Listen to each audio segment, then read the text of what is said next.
Welcome to the Atlas Performing Arts Center Intersections first annual video podcast. So we chose to do this podcast because we wanted an opportunity to talk to artists and performers and patrons to get a good idea about who they are, what they do, and how they're enjoying the Intersections weekend, pretty much. So you guys are our first guest. And let me leave out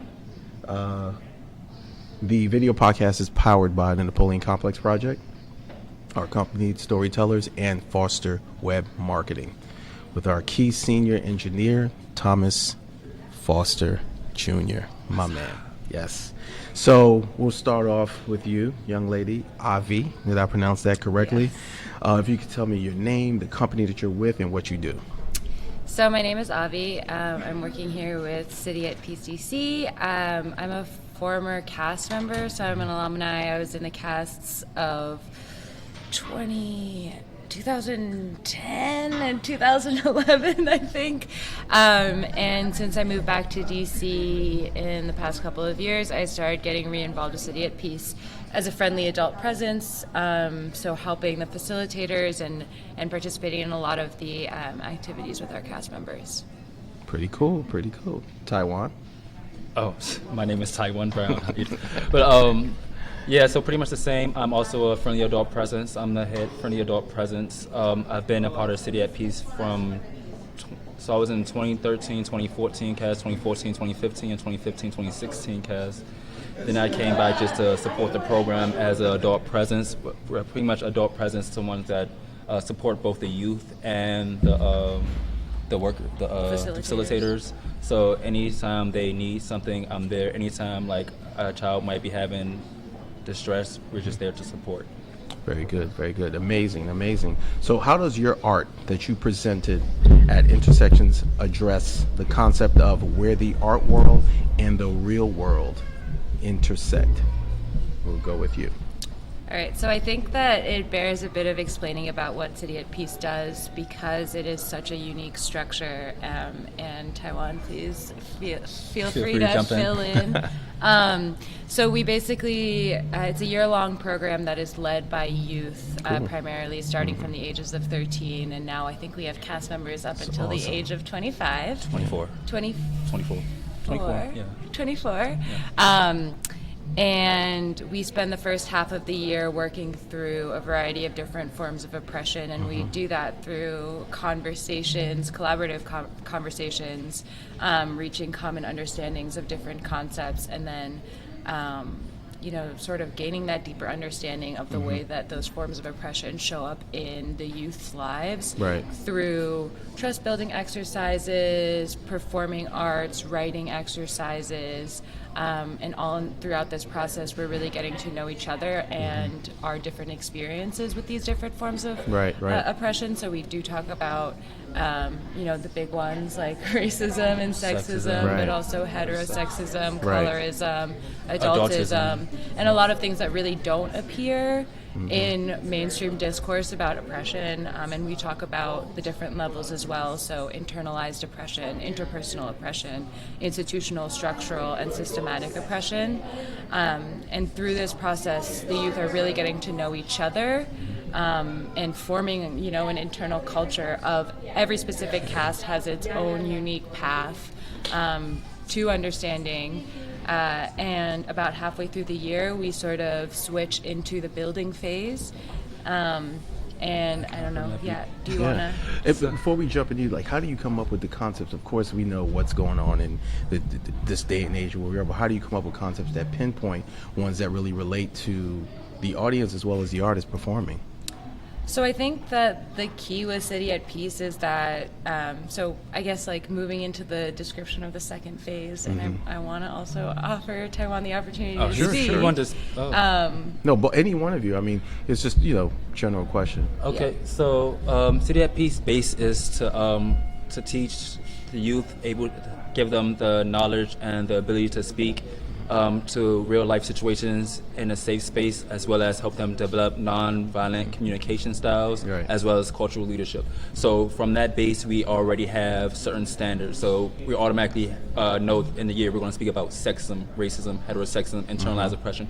Then based off the cast, so whatever they're giving us, we're going to develop the curriculum. Like, if more people want to talk about racism, Yeah. we'll speak about racism more. Right. If more people are like more, more love and sexism, Right. that's going to get more of a talk about. Right. Because the idea behind it all is to create an original musical. So it can be the same cast. We can have like the next 5 casts be the exact same people, Yeah. but each is going to be different because they're going through life a different year. Right. Another year is smarter. Yeah. Another with more knowledge. Yep. To be able to say, oh, this is what's happening in my life, and this is how I can articulate it. Yeah. And we use the performing arts, singing, dancing, performing spoken word. We use all of that to express it for the cast. Yeah, and it's no, real stories. It's a great opportunity because I think you and a lot of people internalize, and there's no age bracket about it. If you internalize less or worse or what, there's no temperature to where how you internalize that. And an opportunity to do the arts is pretty amazing. Yeah. And to answer your question, I think one really key thing is that when we're drawing on the experiences of cast members who are, rooted here in the DMV, they're going to high schools down the street and around the corner, and so these are their real lived experiences that we are weaving together into the story, that they are weaving together into this story. And when we draw from that kind of real life experience, and when we're listening to the lives and stories of people who are from around here, those are inevitably going to be interesting and relevant also to our audience members. So Definitely. I think it's drawing on that truth that cast members are bringing into the room and that they're able to share in a safe space that creates the bulk of the stories that we're telling on stage. So it's Right. And also helps the bond, like, cause it's an idea of like how people are a monolith, like black people are a monolith. Like we deal with cross-cultural diversity, so it can be a black person from New York or somewhere around the DMV. We're also learning how to interact with our own people, and that okay, I grew up in Northwest DC. I probably don't have the same story from someone from Southeast DC. So in that, we can understand each other better, so we can continue on the world as a more functioning individual. Right. No, that's amazing. Do you also want to answer the questions about address the concept of where the real world meets and the real world intersect? Did you answer that already, or did you want to go dive into it? Because I know you did. Give me a second. Let's fix. Does that need to be fixed, Tom? What's that? This right here? Was it? He did it fall? Sorry, I was completely unable to move it. It was Yeah. just a little bit in front of your face. Oh, okay. Oh. So it's good. Is it good Can now? Taiwan move So I a don't little need bit? it. Oh, okay. Okay, my bad.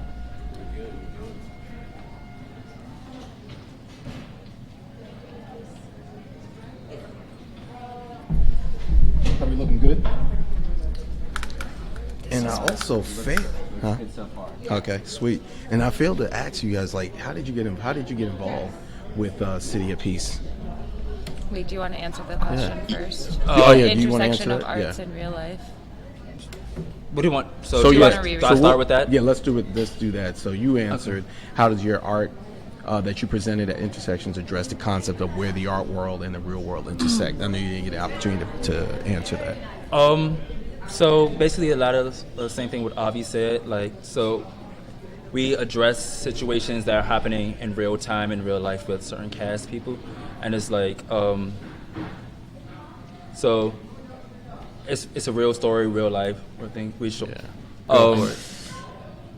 But yeah, we speak about real problems, different things in this workplace. We're able to speak about microaggressions, macroaggressions, in the work, especially in the workplace when youth figure out the language, all these things, and they can take the knowledge through nonviolent communication, and they can take that in the real world and learn how to be an effective worker, employee, as well as leader.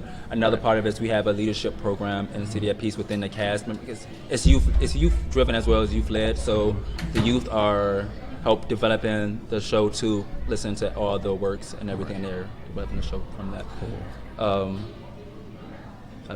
Yeah. No, that's perfect. I was going to also. So Can the I next. add one thing? Go for it. So I feel like something really cool about City of Peace that doesn't get talked about enough is the way that we use on top of having these real stories, but like the way that we really do use the arts to as like an avenue to express and then to relearn from our own experiences. So the cast members, all of the shows and all of the songs and everything are written for and about and by cast members. Yeah. Everything is improvised. The only thing that's ever written is an outline. Yeah. We improvise to write every single scene. Yeah. All of the cast members are playing their fellow castmates. So people are seeing themselves represented by other people. That can be a really painful and profound experience, but it can also trigger this process of reflection to say like, okay, how am I appearing throughout the world? Maybe how are other people being affected by my actions? And also like sometimes seeing ourselves outside of ourselves is like this completely new perspective that helps us really push through and move forward. And I'll also say like I'm always just so impressed when we're writing the musical numbers, because it is a musical. It really is also like improvised from the jump. Like that's cool. The words are put together in the moment. We have a musical director who helps put it to the song. But really down to everything, it's like it's really built from the ground up by cast members. That's neat. That's really neat. So how did both of you guys get involved and share your inspiration of your work that you're presenting as well? It's a two-part question. So technically, I was told about it in high school or right after high school. I never gave it a second thought personally. Someone tried to get me, and I was like, oh, I'm busy type thing. I just completed my associate's degree, and someone reached out to me again. Somebody I went to high school with that gave me the information before. I was like, you know what? I have my day off. Let me just go up there to see what it's about. That was 6 years ago. Oh my gosh, I'm old. That was 6 years ago, and I've been back ever since. And you said the inspiration? Share the inspiration of your work that you're presenting. You sort of kind of touched base on that with parts of the question before, but is there anything in particular? I mean, it's based off so we do process, like we do process work. We speak up, we go through brainstorm, we go define the different factors of oppression, and then based off the youth's lives, that's how we develop the show. That's the inspiration is the youth stories. Gotcha. Makes sense. You? So similar story. I got told about this when I was in high school, but I actually listened, and that was like 10 years ago or something like that. So that was a really long time ago. And at the time, it was a lot of kids. I'm from Maryland, and I went to Blair High School, and there was a lot of kids from my class and from Blair who were here at the time. So just kept coming back, and I couldn't wait to get reconnected once I moved back to I've been the more DC consistently area. than you, even though you listened the first time. I've been more consistent. Thank you so much. Now, did you touch base on your inspiration, the work that you're presenting? I know we talked about a couple of things. I think one thing that is just so incredible is that there was a long lapse between when I was involved as a cast member and then coming back, and went through a lot of changes in between then, obviously. But coming back and still realizing like all of these lessons, there's never an end to the learning that we're going to be doing, especially with these. For sure. Especially with these topics and with this kind of like the emotional work that we're doing and the trust building work.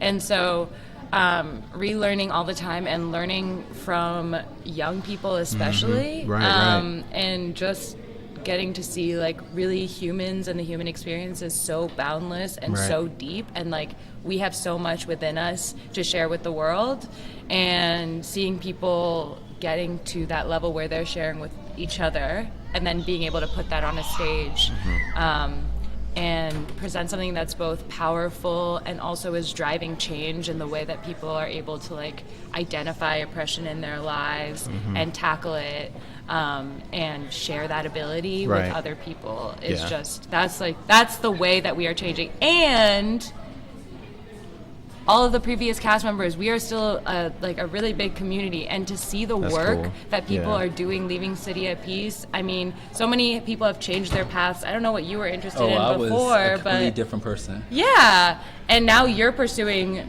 art and theater in your that's life cool. That's cool. in a completely different way. So Yeah. it really is like bringing up a generation of artists and like critical thinkers and people who are out there like speaking truth and like teaching other people about these concepts. So Right. it's really everything. That's awesome. We spoke a little bit about intersections. If you could explain what intersection is, but primarily tell us what you love about being part of the Intersections Festival. So from what I know about, I also work at the Atlas, which is crazy. It's